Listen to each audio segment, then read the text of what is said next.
नमस्कार, TV news में आपका स्वागत है। भारत ही नहीं बल्कि पूरी दुनिया में किसान आंदोलनों का अपना एक इतिहास रहा है। भारत के किसानों का आंदोलन इन दिनों खबरों में बना हुआ है, लेकिन यूरोप के कई देशों में भी किसान सरकार की नीतियों के खिलाफ सड़कों पर प्रदर्शन कर रहे हैं। बता दें कि यूरोप के करीब 10 देशों में जनवरी से ही किसानों का विरोध जारी है।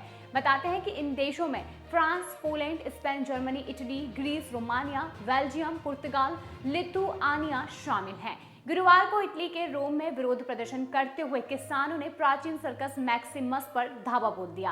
किसान सर्कस मैक्सिमस के चारों ओर अपने ट्रैक्टर दौड़ाने लगे और इस प्रदर्शन के दौरान पुलिस और किसानों के बीच गहमागहमी भी हुई।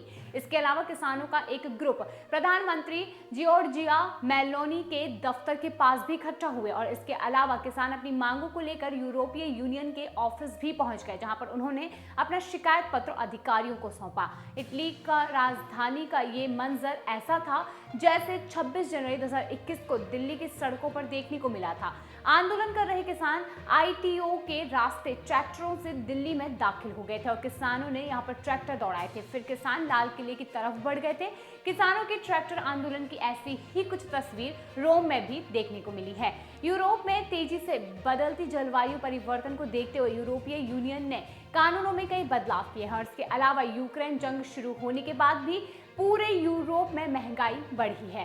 किसान अपनी आय में गिरावट और अपनी महंगाई से काफी ज्यादा चिंतित हैं और उनकी शिकायतें ईंधन की कीमत से लेकर जलवायु परिवर्तन को कम करने के लिए बनाए गए यूरोपीय यूनियन के पर्यावरण कानूनों तक है। वहीं किसानों का ये मानना है कि सरकार की ये सब नीतियां उनकी आजीविका को नुकसान पहुंचा रही है।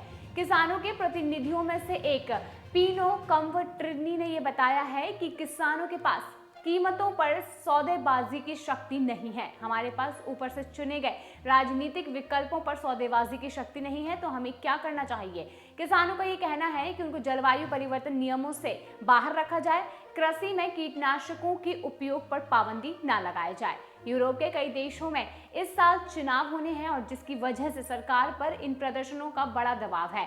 पिछले हफ्ते यूरोपीय आरोप आयोग ने किसानों को कुछ रियायतें भी दी थी और इटली की प्रधानमंत्री मेलानी ने शुक्रवार को किसानों के साथ एक गोलमेज बैठक भी की थी, जहां पर उन्होंने किसानों को टैक्स में छूट देने का वादा किया था।